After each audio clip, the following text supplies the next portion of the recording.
जानते हो कि हम लोग पिछली वीडियो में रिफ्लेक्शन ऑफ लाइट पढ़ा था। तो रिफ्लेक्शन ऑफ लाइट को जो रीड किया था, ठीक उस पर हम लोग आप ये सोचें कि मिरर के द्वारा किस प्रकार से हम रिफ्लेक्शन ऑफ लाइट को रीड या रिफ्लेक्शन ऑफ लाइट का अध्ययन उस मिरर की हेल्प से कैसे समझें। तो आप याद रखो कि rules for obtaining image formed by concave mirror.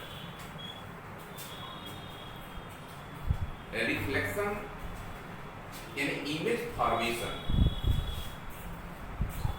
From mirror,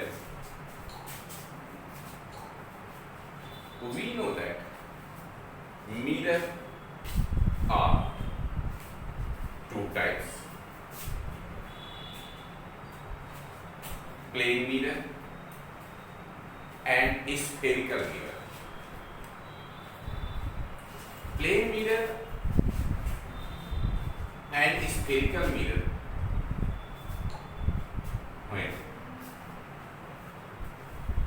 spherical mirror are two types.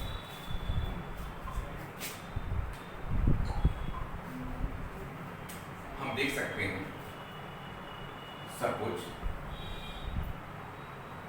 वह plane mirror MM' it is plane mirror, but spherical mirror are two types: concave mirror MM', concave mirror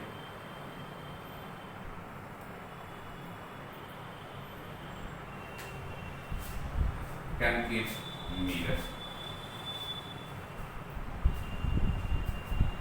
and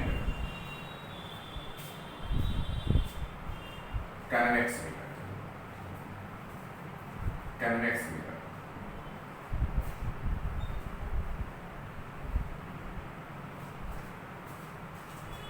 तो ये जो mirror हमारा to type के होते हैं।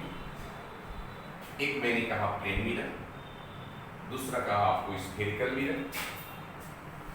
तो spherical mirror are two type: concave mirror and convex mirror. Convex mirror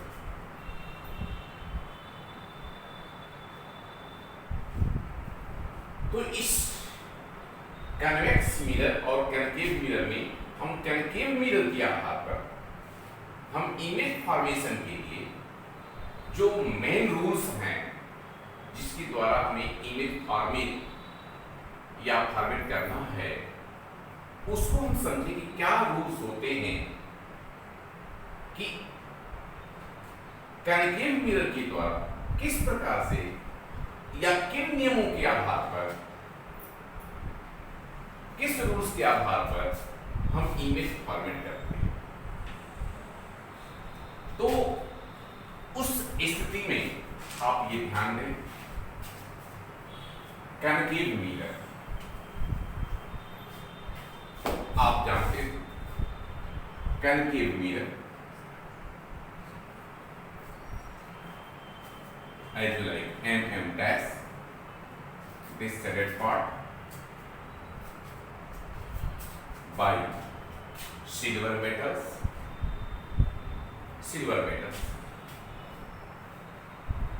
इस प्रकार यह एक कनकेव मिरर है। कनकेव मिरर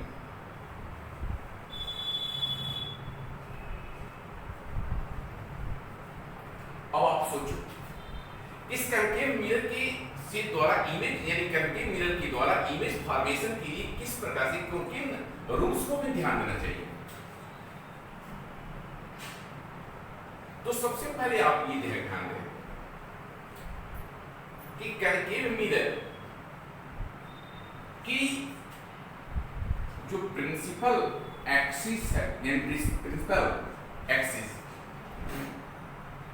जिसे हम कह सकते हैं, जिसमें आप focal point and center of curvature C, center of curvature C। तो यार इसके आधार पर करके मिरर के द्वारा जो है हमारे जो रूल्स हैं, यानी कैसे हम इसके द्वारा इमेज फॉर्मेशन करेंगे, तो उस इमेज फॉर्मेशन करने के लिए हमें मुख्य 4 टाइप्स के रूल्स होते हैं, या 4 टाइप्स जो है जिसके आधार पर हम किसी भी इमेज को फॉर्मेट कर सकते हैं। किसके द्वारा? करेंगे मिरर के द्वारा। आप सोचो, कहा जाता है कि जब कोई लाइट रेज जो है प्रिंसिपल एक्सिस की, यानी प्रिंसिपल एक्सिस की पैरेलल यदि फॉल्स होती है, पैरेलल फॉल्स होती है, तो आफ्टर रिफ्लेक्शन वह रिफ्लेक्ट होकर के फोकस पर मिलती है।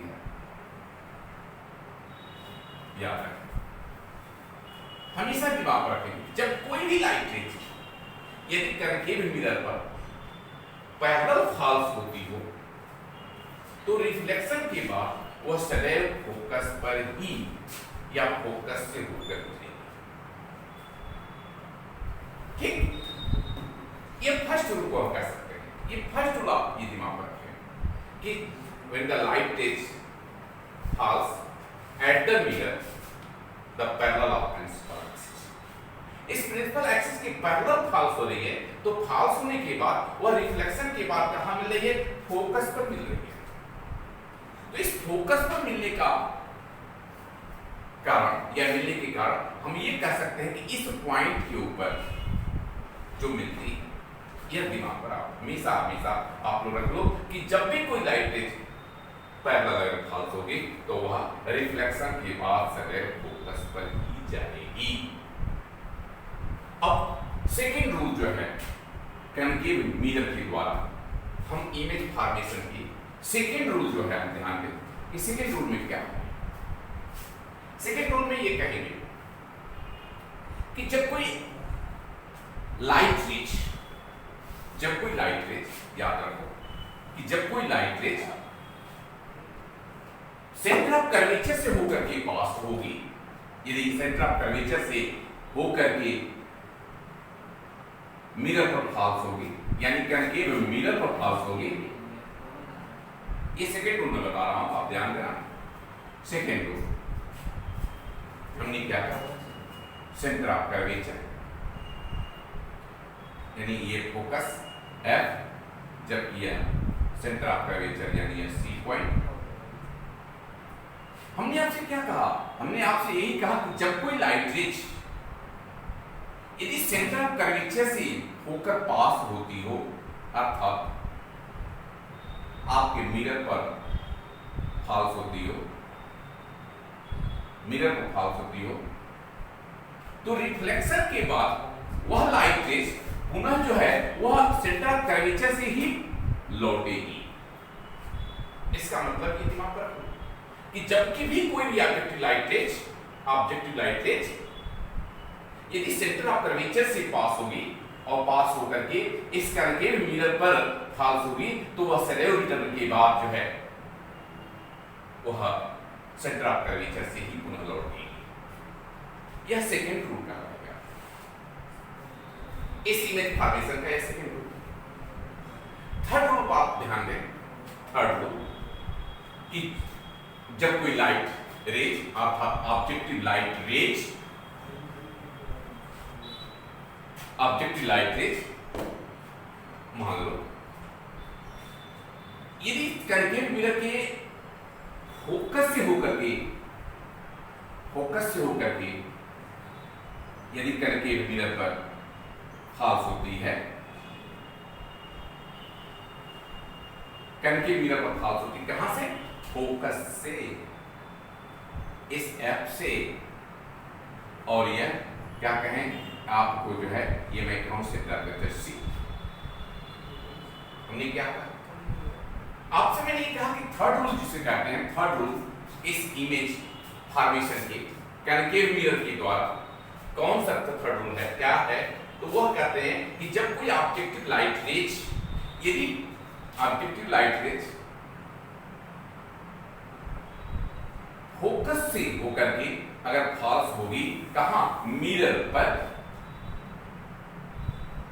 तो रिफ्लेक्शन के पश्चात यानी आफ्टर रिफ्लेक्शन वह लाइट रेज प्रिंसिपल एक्सिस के पैरेलल होकर के लौट जाती है। प्रिंसिपल एक्सिस के पैरेलल होकर के लौट, याद रखो जब कोई लाइट रेज, हमने आपसे क्या कहा कि जब कोई लाइट रेज आपका फोकस से होकर के यानी पास from focus falls at the concave mirror after reflection the parallel of principal axis। इस प्रकार से आप ये याद रखें, थर्ड रूल कहलाएगा इमेज फॉर्मेशन concave mirror के द्वारा। इस rules for obtaining image format by concave mirror, इस मिरर के द्वारा जो है हम इस रूल को समझने के लिए आपसे मैं ये कहना चाहूंगा कि हमेशा दिमाग रखो जब भी कोई लाइट रेज यदि concave mirror के ऊपर फोकस से होकर के जा रही हो तो निश्चित रूप से याद रख लेना कि वह लाइट रेज रिफ्लेक्शन के साथ वह सदैव जो है वह प्रिंसिपल एक्सिस से ही वह होकर के लौटेगी। जबकि हमने इसका फोर्थ रूल अगर का ध्यान दें, चौथा, जब कोई लाइट रेज यानी ऑब्जेक्टिव लाइट रेज इस concave मिरर पर ही, आप क्या करें, concave मिरर पर ही, मैं ये कहूं अगर आप देखें प्रिंसिपल एक्सिस P, आप ये पाए ये focus F, centre of curvature C। अब मैं आपसे ये कहना चाहता हूं कि जब कोई लाइट रेज यदि मिरर के पोल पर अगर फॉल्स होती है, सब कुछ पोल्स पर फॉल्स होती है, तो यह जो प्रिंसिपल एक्सिस है वह एक उसके लिए क्या करता है, यानी लॉ ऑफ रिफ्लेक्शन के आधार पर आप जानते हो उतनी ही एंगल, जिस एंगल पर यह पोल पर फॉल्स हो रही है उतनी ही एंगल पर यह रिफ्लेक्ट हो जाती है। अर्थात यहां पर पोल पर बना हुआ एंगल वह सदैव I और R क्या होगा, इक्वल होगा। इस प्रकार से हम ये कह सकते हैं कि यह फोर रूल्स के आधार पर हम concave मिरर के द्वारा इमेज फॉर्मेशन को सीखने से पहले हम इसे दिमाग में रखना सभी बच्चों को आवश्यक है, क्योंकि यदि यह चीज ये चारों नियम अगर आप लोगों को दिमाग पर है तो आप याद रख लो, इस concave मिरर के द्वारा इमेज फॉर्मेशन को आप इजीली समझ सकते हो, इजीली समझ सकते हो।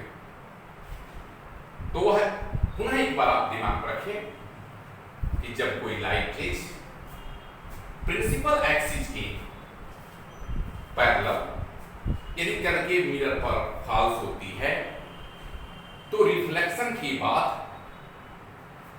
वह सदैव फोकस से होकर गुजरेगी। जबकि दूसरा रूल हमने बताया कि जब कोई light rays centre of curvature से होकर के concave मिरर पर फॉल्स होगी तो आफ्टर रिफ्लेक्शन वह सदैव जो है सेंटर ऑफ कर्वेचर से ही लौटेगी।